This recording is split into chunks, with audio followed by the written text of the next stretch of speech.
Praise the Lord. Go ahead and be seated. Take your Bibles and let's open together to the book of Proverbs. The ushers are distributing blank slips of paper. I'd like to ask everybody to take one. Please, if you don't use it, put it in your pocket or your purse and use it to write somebody a note sometime. But don't do it now. And I'll tell you what it's for in a moment. Proverbs chapter 1. This is the last of the present series on the Bible and sexual relationships. It is only a matter of time that has restrained the series to 3 sessions. But as I said last Sunday evening, and most of you were here, I will shortly come back and do a more extended series in areas of concern. Proverbs chapter 1. I'm going to read several verses from the first 4 chapters of Proverbs. Chapter 1, verse 10. My son, if sinners entice thee, consent thou not. Verse 15. My son, walk not thou in the way with them, refrain thy foot from their path. Verse 17. Surely in vain the net is spread in the sight of any bird. Let me pause to talk about those. First, I'm dealing with the principle of conflict. These opening words in the book of Proverbs are the instruction of a parent to a child. We're dealing tonight with how to teach your children about sex. The Bible and sexual relationships. Tonight, how to teach your children about sex. A week ago tonight, we did with the Bible basis of healthy, fulfilling sex. Last Sunday night, sex snares that rip heart and homes. Tonight, how to teach your children about sex. These opening verses, just selections from these, speak about the conflict that every one of us need to counsel our children concerning. My son, if sinners entice thee, consent thou not. There is a specific conflict for your child's mind. They are not just sexual beings that are growing into the awareness of their sexuality. They are facing a present enticement of sin around them. Verse 15. Walk not in the way of them, refrain thy foot from their path. Verse 17, surely in vain the net is spread in the sight of any bird. That obviously says if the bird sees you laying the trap, he's not going to get caught. He knows what you're doing. And essentially what that's saying is if you will teach your child in advance the traps, show them the net in advance, they're never going to get caught in it. They will never get caught in it if you talk about it in advance. Let's go to chapter 2, verse 1. My son, if thou wilt receive my words and hide my commandments with thee, verse 9, then shalt thou understand righteousness and judgment and equity, yea, every good path. Continuing 10, when wisdom enters into your heart and knowledge is pleasant unto thy soul, discretion shall preserve thee, understanding shall keep thee, to deliver thee from the way of the evil man, from the man that speaketh forward things. The thing that most stands out here to my mind is the contrast that is shown if any kind of teaching between our lives and the world's system is taught to the child right. They learn that the path you're showing them, look at here in verse 9, is righteousness, judgment, equity, and every good path. Righteousness has to do with the right way for things to be. Judgment has to do with the essence of keeping unbound freedom. Judgment is not training a kid to go around pointing the finger at everything evil and saying, that's terrible. But where they stay free. The essence of judgment is freedom and deliverance. When a judgment is made by a judge, what essentially takes place is the law works in the benefit of the individual. When judgment is happening in the life of a believer, it's because they've been taught the Word in such a way that it works in their benefit. The Word works for their benefit. The law of God is beneficial. The law of God is not made to them some formidable obstacle. It is not made a pointing finger of criticism at their lives. It is something that becomes good and pleasant to them. And equity, of course, has balance. If they understand balance, it's how everything fits together. It's not just being told one side of the picture. They're told how things fit together, and that makes a good path. Then wisdom enters into their soul, and verse 11 says, and discretion, or appropriate judgment, preserves them to deliver them from the way of the evil man. Now, the thing that strikes me is the contrast between the evil man, look at here, from the evil in verse 12, and up here in verse 9, when you understand every good path. Every good path and the evil way, the way of the evil man. The contrast they need to see, and the contrast essentially is not that's bad and this is good, but that doesn't work and it destroys, and this works and it is fulfilling. And so many times the teaching on any area of righteousness that it characterizes believers dealing with their children is a set of no-nos and negatives that all the kid understands is, you're not supposed to do that. And when any inclination toward temptation comes, they've never been given any reason. They've just been given direction. And training a child involves introducing reasons so that they understand the ideas behind what's being said. And they see the contrast. They don't just see a commandment. The commandment is given so that you might preserve the good in your life and the joy and the prospect of fulfillment as opposed to what is destructive. Conflict and contrast. They're in the middle of a setting that there is a battle for their souls. It is not just your kids growing up. There is a battle. There is an enticement of an evil realm around them, both spiritual and human, and then there's a contrast. And when they begin to understand that that contrast is a summons to live a life that is not just being a goodie, but living a life that becomes good. And they understand the difference in that and simply being some kind of a religious prude or snob, because I don't understand why anybody'd want to be that. And parents make the difference, how they train their kids. I have very great difficulty with the idea of a parent who just issues orders to their kids and doesn't teach them the reason behind what they're talking about, where their concept comes in to the child. Chapter 3, verses 1 to 4. My son, forget not my law, but let thine heart keep my commandments. For length of days and long life and peace shall they add to thee. Let not mercy and truth forsake thee. Bind them upon thy neck, write them upon the table of thine heart, and so shalt thou find favor and good understanding in the sight of God and man. I want you to notice that last phrase, that last verse, that found favor and good understanding in the sight of God and man. This is the content of the life of Jesus. Jesus increased in wisdom and stature and favor with God and man. Favor with God and man. The content of a life where a child is taught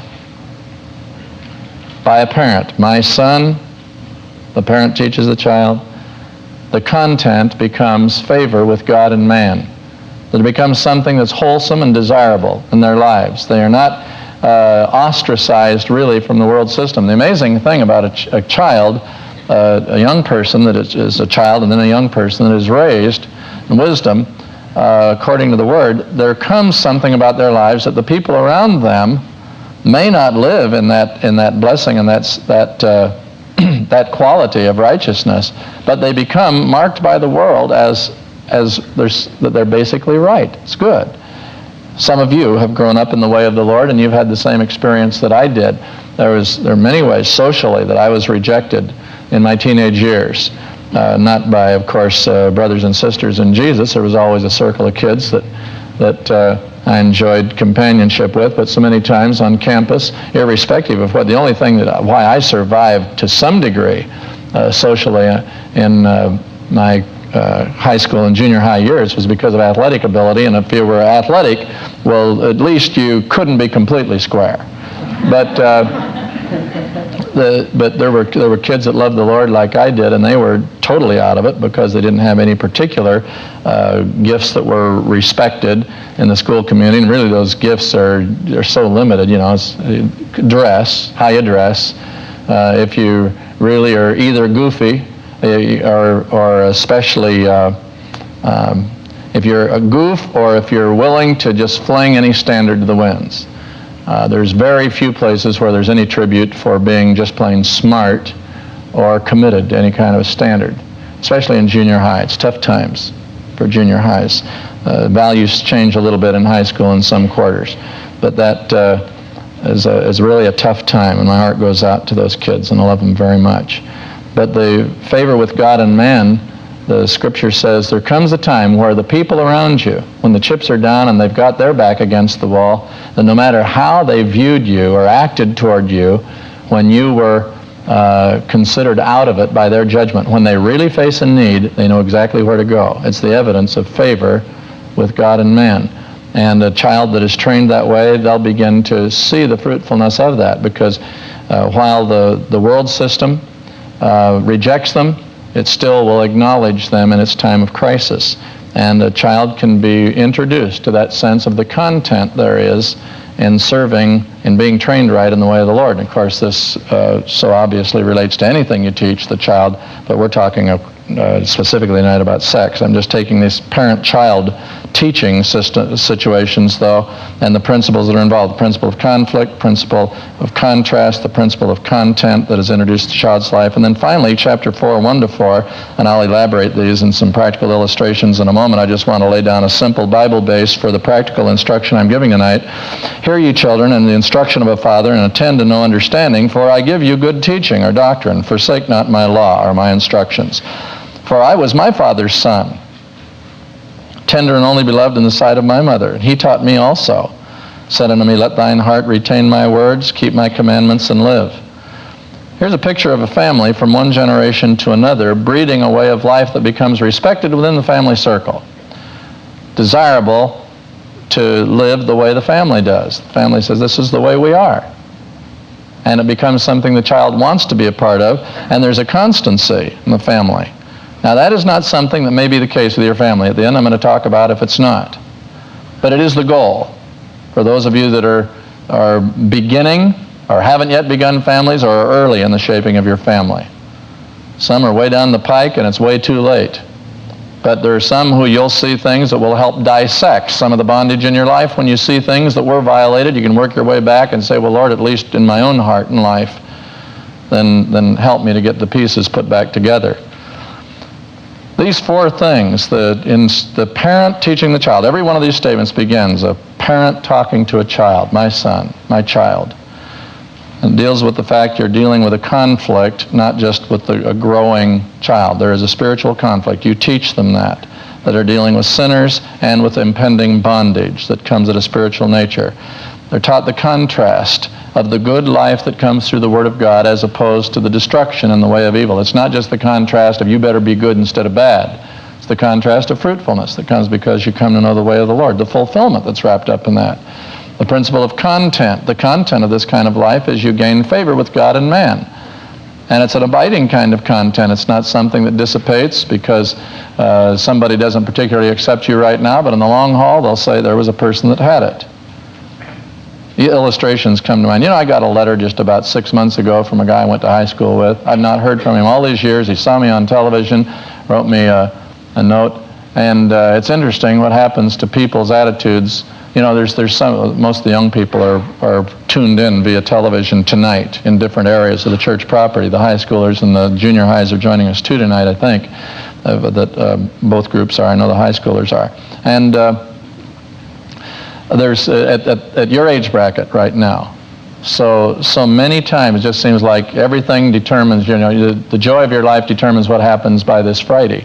And I don't really say that mockingly toward you at all. I understand life seems, you know, so important what happens right now. And I'm not minimizing your desire to see things happen right now, but I want to emphasize that the wisdom of God's Word says that if you just listen to the Lord's way, it's going to be a good way for you now. And the beauty of it is that the content it builds in you lasts for a long time, and the day's going to come when people that don't really think that you're all so special right now because you don't groove and tool with them, that they're going to come around one day and say, you know, you really had it together and I wish I hadn't messed me up. Then the constancy, the family style life. I want to talk quite a bit about that in a little bit, so let's get on. I want to talk about 5 areas of problem now tonight in teaching your child about sex. These categories, I'll be repeating them, so if you're writing down, you don't need to get them all right now. The first area of problem when questions arise, when the child begins to discover himself physically. I want to talk about teaching the child at that point, when they begin to discover themselves physically. Secondly, when the words or actions of other children present questions or problems. Moving into an area there, 3, 4, 5 years old. It extends later through grammar school.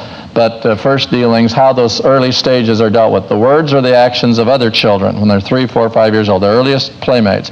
Child begins to discover himself just as a little baby in the bathtub.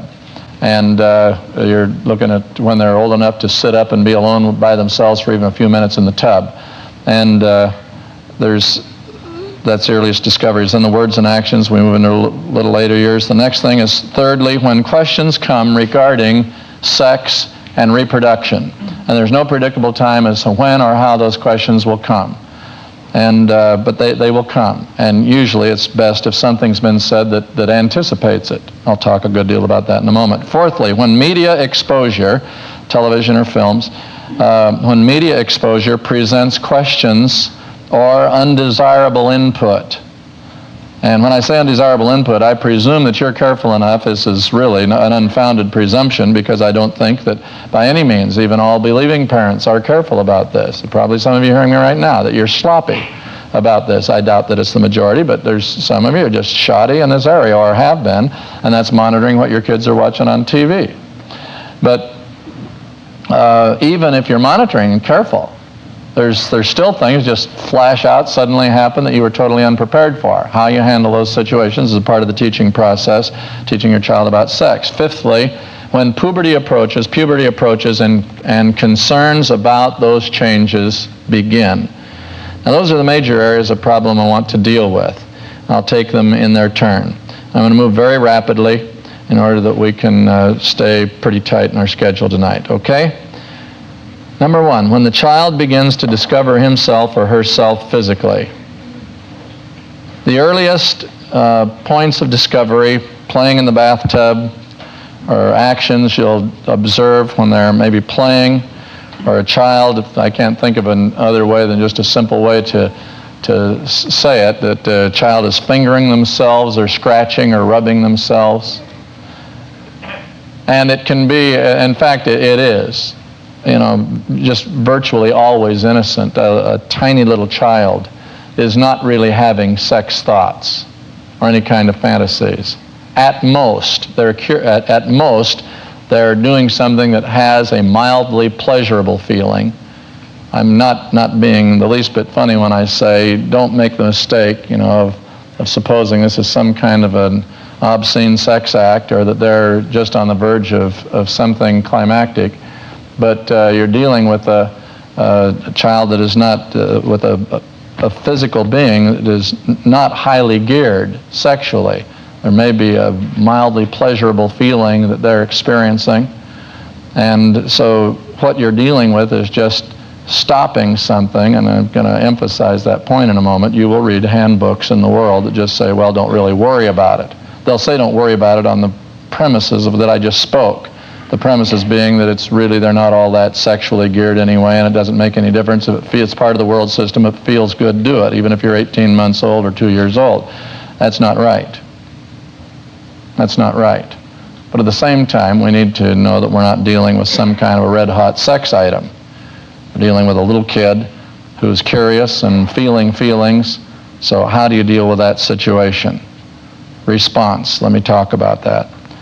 When you see any of the things that I mentioned, a little boy who's in the bathtub becomes fascinated with himself, and that tiny little body has an erection in the bathtub.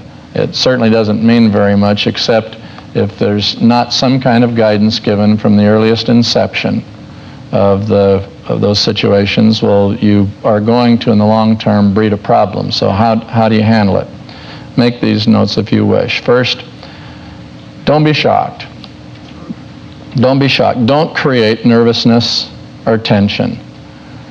When your child is doing something as a tiny little infant, I'm not talking about a 6 or 8 year old, I'm talking about a virtual infant.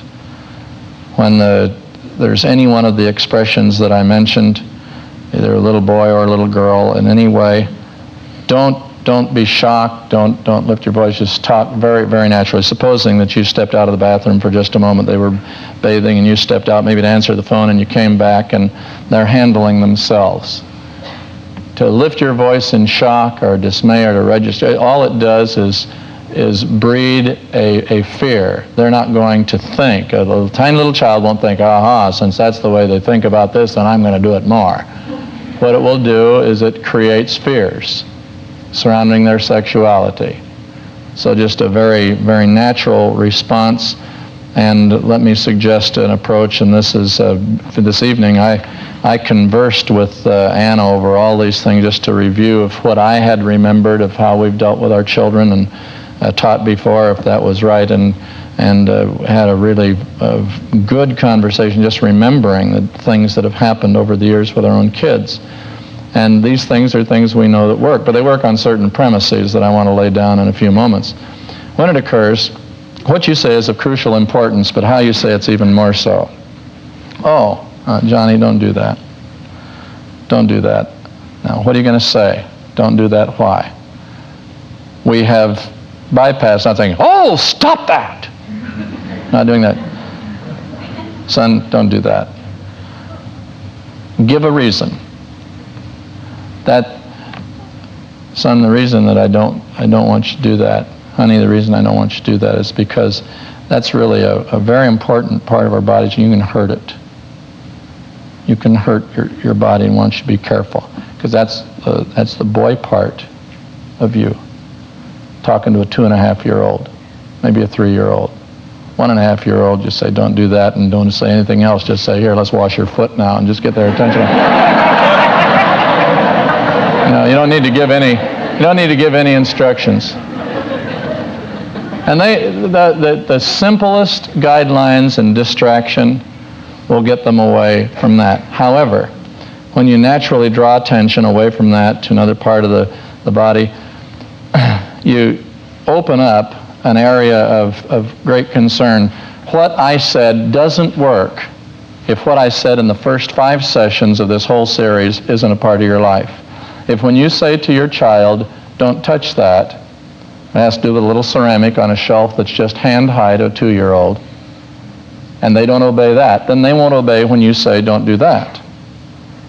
See, we're dealing with far greater issues now than just sex education. We're talking about how your child responds when you say don't. And you've trained, developed them to where they take your word for that, and that's all there is to it. And it doesn't require extended explanation. It doesn't require any kind of punishment. It just requires their learning to respond when you say something. Now, that learning to respond, of course, as I said, that kind of response, as I said, is predicated upon other things that are functioning in the life, in the relationship all the time. Don't be afraid to be firm if you need to, but don't be frightened yourself, and don't kind of come on with authority kick because you're afraid that your child is going to suddenly become some kind of pervert because at the age of 2 years old they were handling themselves in the bathtub. But you do need to recognize that it's important, and that you deal with that. Now, that you deal with that in a very natural way, an unshocked way, and that you have something to say that is appropriate to their age. I made a vast difference between what you may say to an 18-month-old and what you'd say to a 30-month-old. It's a lot of difference. And you've got to think about what you're going to say to your children at different times and what seems to be meaningful to them, and how much explanation at any time is necessary for them. But when our kids were very, very small, I can remember distinctly at some time or another, and you can say, oh, don't do that. It's kind of, that's really, that'll hurt you, son. And that's a very, very precious part of our body. And we'll talk about that some other time, but that's the boy part of you. And so we just need to be careful because the Lord wants us to. That's all. It's all no big deal. They'll obey because a pattern of obedience has been established, and you've also, very, very important, laid the groundwork for another time of teaching sometime. They recognize a preciousness, beginning a tiny little introduction of a reverence for their body, and the introduction of a recognition of their identity is tied to that part of their body, and a recognition that it's something that has to do with God. But it is not issuing some heavy commandment. It's just simply that special part of you, it's got to do with who you are, and it's the Lord's made us that way. And it's all in a comfortable and pleasant setting. And you don't handle that part of your body carelessly because you can hurt it. You say, well, Jack, how can they hurt it? Are you being honest with your child saying they can hurt it? Absolutely. Absolutely, I'm being honest. You say, well, physiologists, doctors, everybody, they say that you can't really hurt yourself that much. But see, you need to decide if that part of their body is only a piece of the physical anatomy, or if that part of their body is tied to a part of their personality, and to mess around holds the possibility of breaking another part of their being? And the answer to that is yes. And so it's not a matter of dishonesty, of saying you can hurt yourself. It's not just a matter of injuring. They're probably not going to injure their body. I suppose a child could play with themselves until they get into high school and graduate and get married and masturbate through their whole marriage and not ruin the function of the equipment. But you're going to have a messed up personality. And that's not a matter of some of the superstitions of the past. You're talking to a pastor that's counseled too many people that have ruined their own capacities for healthy, fulfilling relationship in their sex life and in their own perspective on themselves by that. And it reaches back to how wisely and discretionately this kind of situation is handled. Number 2, words or actions of other children. Don't wait until the first time that you go out in the garage and one of the little kids next door are there and they've all both got their pants down and they're staring at each other and talking about the difference, you know. I suppose that if you wait until the situation arises, it's going to be a lot more difficult than if sometime when kids start regularly being out and playing with other kids where they're not under close supervision, and there's times they're outdoors for an hour or two with other kids, sometime casually mention this to them. Remember one of the times I told you we need to be careful with the special parts of our bodies? Our boy parts and girl parts. You know, one of these days, you know, you're going out and you're playing a lot now with other kids in the neighborhood, and one of these days, maybe it'll never happen, but probably one of these days, some other kid is going to say, let's take our pants down. Or they're going to say something about your body. Every family, this is kind of funny. It'd be interesting to have people write down what are the terms, the family terms used for the body parts. You know, some of the funniest stories I've ever heard are terms that are used in the family for the sex organs. And I really think, you know, we had no disposition in our family, and I would never tell you the term that evolved with our kids. We had no disposition to use anything else than the official terms. You know, it wasn't, but a funny thing happened with our first child, and I wouldn't embarrass her or our family by telling you what occurred, but really from her own lips came the term that we just kind of adopted for years in our family, and it really is silly, but it just became the family word for your either penis or vagina. And whatever term you use in your family, say, you can, and by the way, I'm not encouraging adoption of clever little terms. I'm just, this happened so naturally, it just sort of was adopted because it was, as a matter of fact, now that I think about it, it's a good illustration of just letting a very natural kind of communication happen. Since the child coined a word almost inadvertently, in fact, it certainly was inadvertently. They didn't sit around thinking, what shall I call this part of my body, you know? Just as a very natural response, by the way, I might say that way before that she got married, we explained to her there was another word.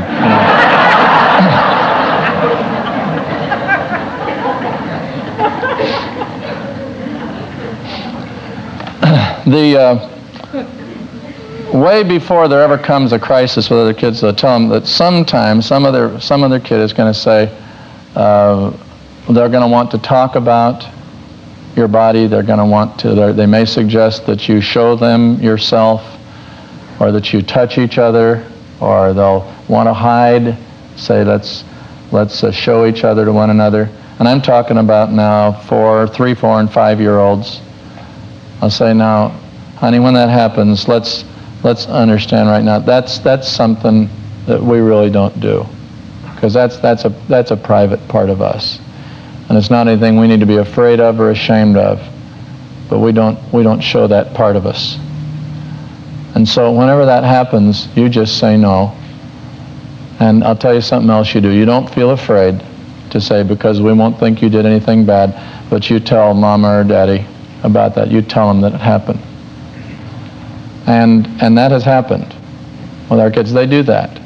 Now, that presupposes another thing, that the family lives in a continuous relationship of love and trust, that the child knows that if they come telling something that is potentially bad, that they won't be embarrassed in front of their friends because the parents come storming out raising all kinds of Cain, that the child is going to be trusted for having come and told us, spoken what they did, that there's an atmosphere of love and trust that is established so that they are free to do that.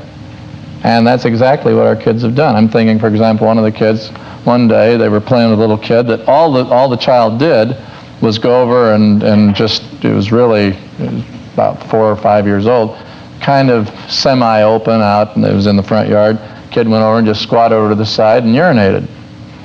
And the little kid who was playing with him just came in and said, so-and-so just took her pants down and went potty out in the yard.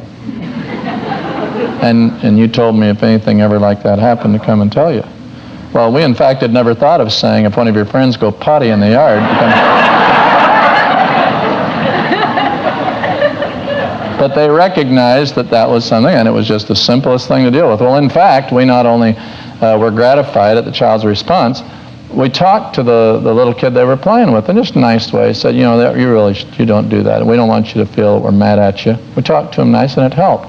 Matter of fact, there's a great deal that might be said about that whole episode, because I think that over the years a lot more has happened by reason of that particular relationship than there'd even be time to tell. But it became an opportunity for influence and just a very simple manifestation of right or righteousness, but not self-righteousness and prudery. So set up in advance. If anything like this happens, then you talk to us. But don't say, if anything like that ever happens, I want you to be sure you come and talk to me. The kid just thinks, Lord, what is that? What happens when it I don't know. But if you just say, one of these times something like this is going to happen, what you've said is that we don't live that way. Another thing is foundational here. You're dealing with the breeding of a sense of family, a continuity of the way the family lives. Just like this passage in Proverbs. My children, hear the instruction of a father, for verse 3, for I was my father's son. Saying this is the way we live. I don't know how many of you have heard me tell this story. I guess probably not many. It was years ago. I can't remember telling it in the last 4 or 5 years. I told 2 or 3 times maybe over all the years here at the church. About the time that I talked with the kids about that your name is Hayford and we don't live that way. We just talked about we are different. We're different. Didn't say we're better than anybody. We're just different. We live the way we live. But the principal thing we are beside Hayford is we love Jesus. We belong to Jesus, and this is the way we live. And you help the child understand what I said earlier, the contrast. There is another way. There is another way. You say, well, why will they choose the family's way instead of the other way? Because of the love? Because of the acceptance? Because they look around as the kids grow older, the farther they go and they see what they've got in their home and their family, there's no reason to do things the way the world does. The world is a mess. They see very, very few happy families. I'll never forget the day that our oldest daughter came to us just weeping, and she says, Mom and Dad, she says, just the other day, I think she's a senior in high school, she said, just the other day I was listening to kids in a class they had at school talk about the way things happen in their home with some kind of sociology class. And she said, I didn't really realize until all of a sudden it dawned on me how much I really have. How much I really have just in our home. I really want to thank you for it. It was a very precious and touching thing to us.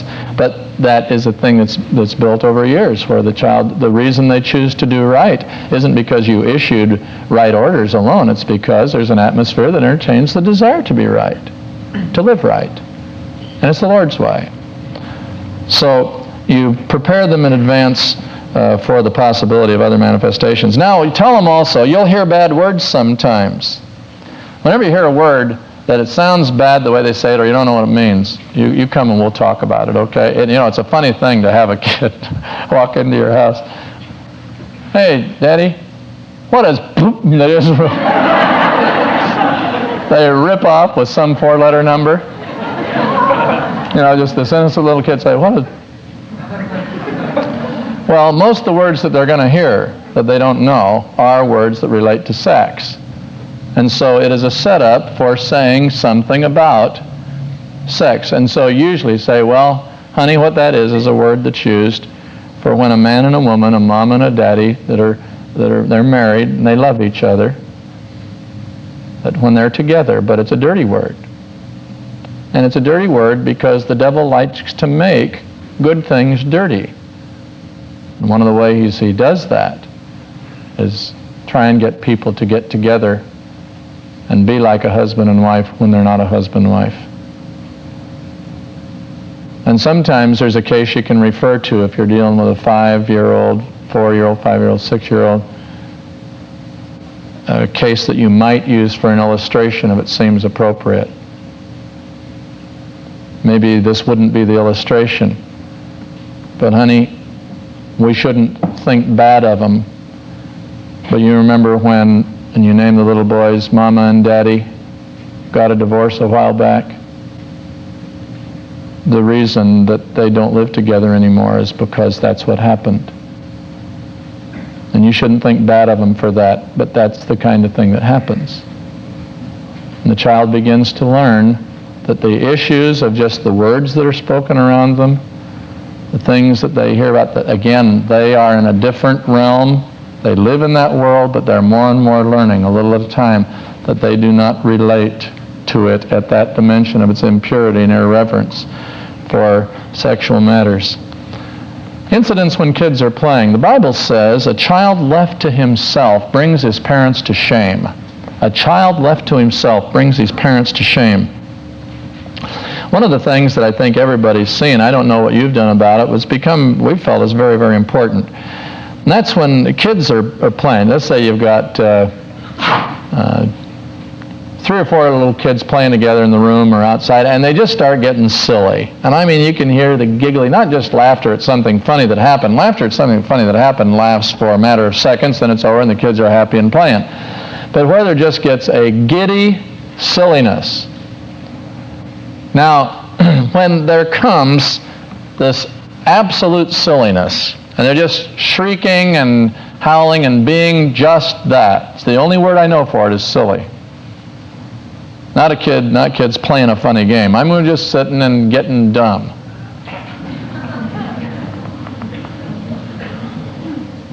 It is wise to just go and say, hey kids, just don't be silly. Have a good time, but you're getting goofy. Now stop it. Now, the reason is because things start happening in that situation, and there is a spirit of levity. There is such a thing. And when that silliness begins to happen, you find the kids start wanting to any kind of imaginations begin to enter in. There's kids that'll start saying, let's start tickling each other just so we can giggle some more. But the problem is the tickling then gets close to, well, the fact of the matter is a little child, and very, very commonly the tickling is arousing sexually. Even without touching the genitals can be arousing sexually when that silliness comes.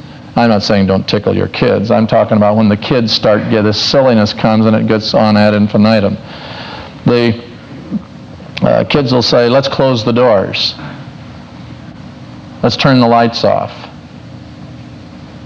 This is not at the age bracket I'm talking about right now, but our junior high kid came in the other night, and she and some of the neighborhood kids were out swimming in the pool, and they're all good kids. There's nothing wrong with it. But they'd been swimming out there for about 45 minutes, and so she came in and she said, are we allowed to turn the light out while we're swimming? And it was about 9 o'clock at night. It was a Friday night, and the kids were playing late and swimming. I think it was probably 9:30. And are we allowed to do that? And I said, well, why do you want to turn the light? Well, one of the kids said, let's turn the light out. And she, in fact, said, I didn't really feel we should, but I didn't even know if we were allowed to. I said, well, I'll tell you what. As a matter of fact, it was 10 to 10. I remember that very clearly now because I said, I'll tell you what, no, don't turn the light out, but you guys just decide. It says, you can swim till 10. We'll call it quits. Now, that was a good, unshocked way to handle it was over, but I'll tell you what was going on with those kids. A bunch of junior high kids, they're getting silly. There's nothing bad about any of those kids. But there was a kind of a silliness coming. What do they want the lights out for? Say, well, you're just suspicious. No, I'm very, very practical. Very practical. And it's just a matter of heading things off at the pass. But this all has to do, and now back to the little child, there is a time where you just need to say, stop that. And the words or actions of the child, stop it. Now, in this conjunction, I want to underscore something that I believe you can teach a child early in their life. And you teach them to stop it, but not just to stop it when you say stop it. I don't believe, you take the kids that are out goofing around in the swimming pool. And so one of them thinks it'd be kind of fun to have the light out. Every person listening to my voice right now, you know the times in your life. You can go back to when you were a little kid. I remember one time when I was 5 years old. And we had the idea, I'm not saying this to be funny. I could tell it and it'd be silly and funny. But I can remember that we thought that we lived on a busy street and kids were out. We were playing on the front lawn. We thought, well, you know what we could do? If we could just play around, we'll slide over from time to time. When somebody come by, and we'll just be playing a game where we slide over toward the sidewalk. And if you get close enough, maybe you can see up the skirts of the ladies walking by. I can remember that very clearly. And you know why I remember it so well? It's not because we saw anything. How great an angle you're going to get with your head on the lawn and the person 4 feet over the side. The reason I remember it so well is because I remember the twinge in my conscience when I thought of doing that. And every person listening to my voice knows exactly what I'm talking about. No one is devoid of those inner signals that say you are doing something that is not right. You weren't even necessarily taught it. And they know it. And you can train a child to learn to acknowledge those. Honey, you know, the reason I stopped you when you were getting so silly there in the other room, in fact, there's times we just walk in and say, kids, no big deal. Kids, we're just going to stop. You guys go on home now. Kids, go on home. So you can come back and play later on today. Have the kids go. Say, honey, I want to ask you something. Did you understand how silly everything was getting there? And yeah, I said, do you really know what I'm talking about? Yeah. I said, I want to ask you something. Sometimes when things get silly like that, is there anything in you that feels like this is too silly? Our experience, at least, is that they recognize that. Not because they figure they've got to say yes to be agreeable, because there's a relationship established that they know that if they don't understand what you're talking about, all they need to do is say, no, I don't know what you're talking about. But they do. Say, well, honey, when those kind of little empty, hollow feelings come, you know that's not right, then you need to learn, you be the person that stops it. You say, kids, hey, let's do something else. I said, you don't need to stand up and say, this is wrong. You just say, let's do something else. So they learn how to be righteous without being prudish. But they learn to recognize those inner signals themselves. And it's something you teach them to recognize. So that when they face the words and actions of other children in those early years of their life, they begin to learn to monitor their own heart, their own conscience, and respond. Am I telling this good, honey? You think I'm doing okay? Okay. We talked about this earlier, and she said that I was telling the truth, and she just said I did well, so it's okay. How many were here last week?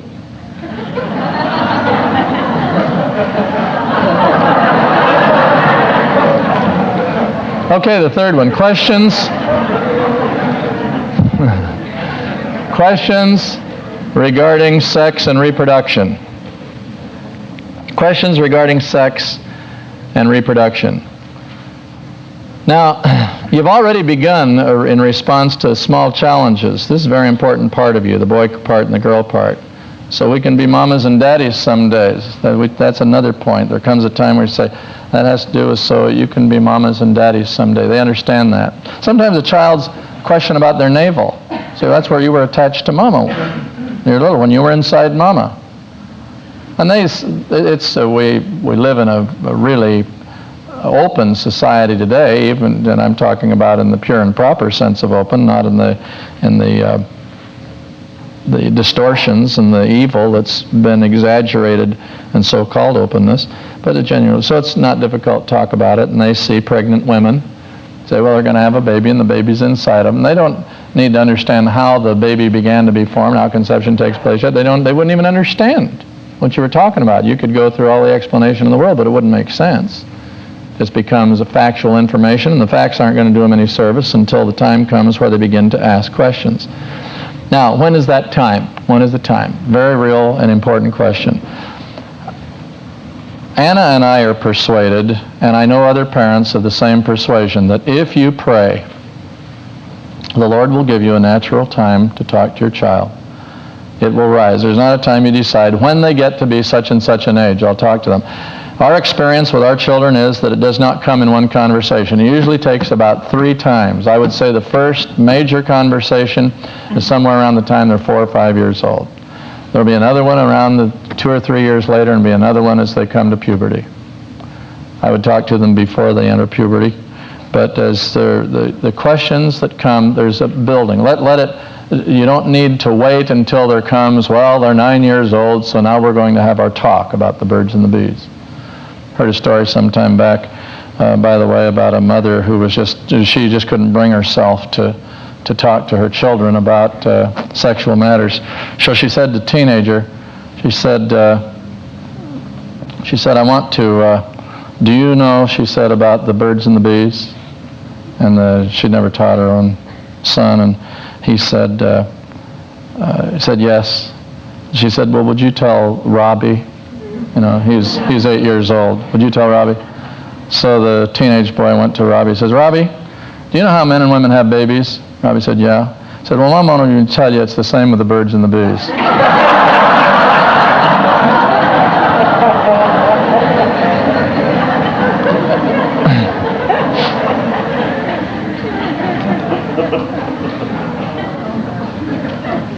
Our experience is if you'll ask the Holy Spirit to set up times, there will be a natural development, and you'll know when it's appropriate to talk to them. I'll say more about that in just a moment. But one thing that I am very, very thankful for, and I've recommended a number of times, and that's a series, and this is an excellent point of reference, and you can use it with your children. There's a series of books that are published by the Lutherans, the Missouri Synod Lutherans, Concordia Sex Series. Set of books. This is designed for children grades or about age 5. Matter of fact, I've got the list here exactly what age, ages 5 to 9.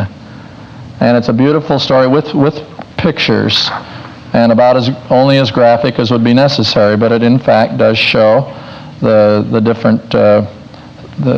different sex organs between the boy and the girl. And the way it's done is that Mama in the story has twins, and when she brings them home, well, the little kids help take care of them and are there when they bathe and so forth, and so they talk about it. It's done so beautifully about how the babies were formed inside Mama and so forth. It's very tasteful and very thorough at the age level that child needs.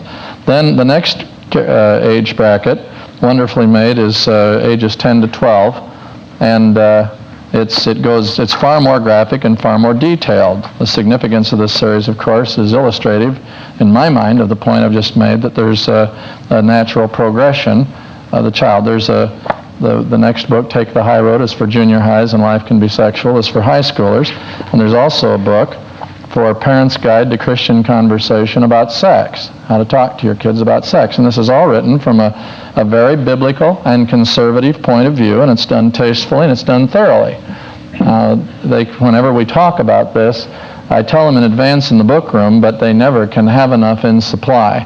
And so usually what we suggest you do if you're interested is you can go to the book room and place the order. So long as they have any in stock, and get them, and they can probably get delivery in just a few days, so you'd have them shortly for any age bracket. We've used those all with our kids. And when you get to the junior high and high school level, we give them to them and they read them themselves, and then we talk about them, and I'll come to that when we talk about puberty in just a moment. When you use these materials, as a matter of fact, Anna had spoken with our youngest girl sometime back, about 2 years ago or so.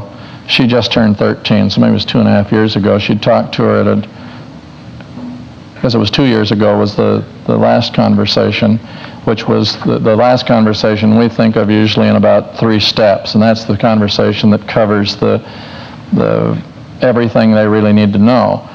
And after that, we gave, after the fact, not before, we gave her the book and said, you read this and see if this jives with everything that you've had told, and if there's anything you don't understand, well, then you and Mama can talk about it. I talked to her about the book. I didn't go through it with her. I talked to her about it. I said, now, honey, all the changes that are going to be happening to you pretty soon, this will help you to know about this. And then Anna had already spoken with her, so I said, I know Mama talked with you. So you read this, and then you can talk to Mama about it. I said, I'm not saying don't talk to me, because I would be embarrassed to talk to you about it, but I think maybe you'll feel more comfortable talking with Mama, but if there's anything you want to talk to me about, you can too. So again, it's just very natural, but then it gives them a point of you're not depending on just what you told them, but there's a way for them to firm up and see if they really understood it by reading the way that it's been written in a tasteful and gracious way. I've done 3 of the 5 problems. I guess what I'm going to have to do is have another session, because I've got 2 more to go and I don't want to race through them. So what we'll do is put a comma there, and I'll decide when the session will be. It'll be soon. I apologize. I feel that you probably knew that would happen when you came tonight. Let me say before we conclude, and by the way, you can be preparing your tithes and offerings, the brethren are coming. Let me say before we conclude that inevitably the question comes, well, what if it's too late, Jack? You're talking about training the child. We're way down the line and we haven't done these things. In fact, we just got saved 3 weeks ago or 3 months ago, and we haven't done this. What do? I want to deal with that when I do the rest of this at length. But let me say the beginning 2 points. The first thing you do is confess to God. You go and say, Lord, I'm not going to try and justify myself. I just haven't done right. I didn't know right. So I already confessed my sins to God. Confess this. Say, Lord, I really need your help to redeem a situation that God just wasn't taking care of as well as it needs to be. Secondly, confess to your child. The child that's too far along now where something's messed up. I'm not talking about confess to your 2-year-old. I'm talking about confess to your 12-year-old. Sit down with them and say, honey, you know, I really should have helped you a lot more. And I think there's some things that probably you don't understand very well. I could have explained better to you, but I've asked the Lord to forgive me. And I want to tell you that I don't know how to get it straightened out, but I do believe there's things that aren't as clear in your mind as they really need to be. And I don't just mean about how sex works. I mean about values. See, the main thing I want to deal with on the next point has to do with media exposure. Everybody today is bombarded through the media. Your kids and my kids are bombarded with every kind of sexual hellishness. I don't mean porno flicks on the Z channel. I mean it's just crawling at them from every direction. And you do not just teach them, well, that's bad. They are constantly dealing with a conceptual and with an educational process of concepts in their mind.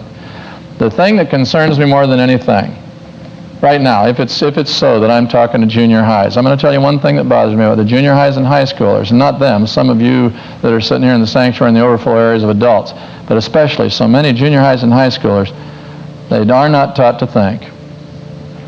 And your pastor isn't saying that lovelessly to you, kiddo. But somebody can say, no, you shouldn't do that. Somebody can talk to you about why the jeans commercials are crummy. But you can groove on to it and just say, oh, I just think Brooke Shields is so neat. I'm going to tell you something that I think. I think Brooke Shields is neat too. I pray for her, in fact, quite often. I think there's a lot of very neat people that are being used and being wiped out. And when they have the kind of influence that some do in the media community, then they become not only people that are wiped out themselves, they become wiped out. You see, junior high, you can't tell the junior high the story of Marilyn Monroe.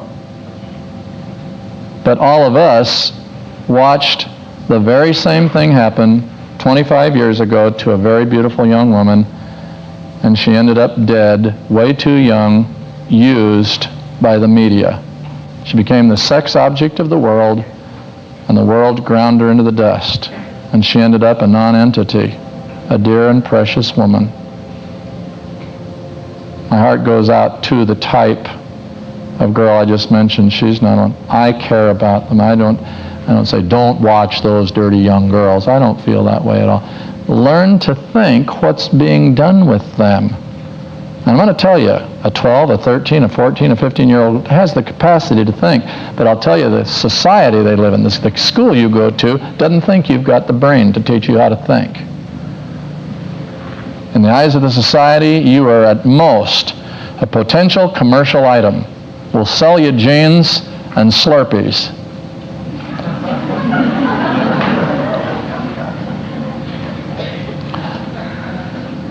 And God says that He loves you, has great purpose for you.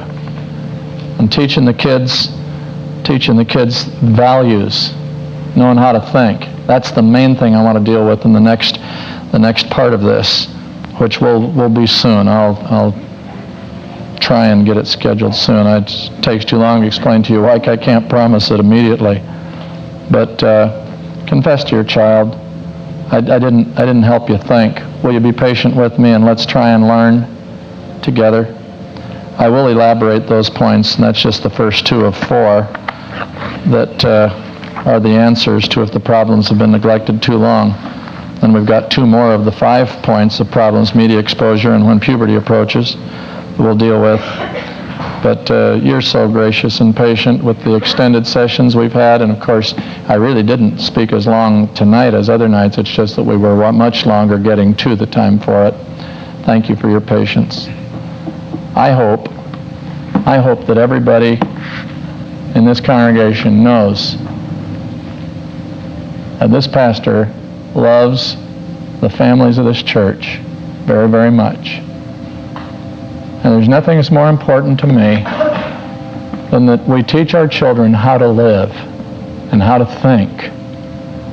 How to live and think purely, not because pure is just Puritan, but because pure is fulfilling and pure is eternal. And they're going to have a joyous life through all their childhood and teenage years, and then they're going to get married and have marriages at work. Sexually fulfilling marriages because they didn't get messed up and bombed out. Jesus does redeemed where there's been the mess-ups and bombed out, but a lot of you have been through that. And you know that you would much rather it had been on other terms. And while Jesus can redeem, it's so much better to see how Jesus can keep. Do you agree to that? Amen. He can keep so that redemption doesn't have to happen in areas that have been destroyed and have to be rebuilt so slowly. Well, Lord, I ask by your Holy Spirit that you seal the word again to hearts. Lord, surmount the limitations of communication, and by your Holy Spirit engender something rich in every heart. Teach us how to teach our kids. In Jesus' name we submit ourselves to you with prayer and praise. Amen. Let's sing, shall we, together while the brethren come and we give. Let's sing, I love you, Lord.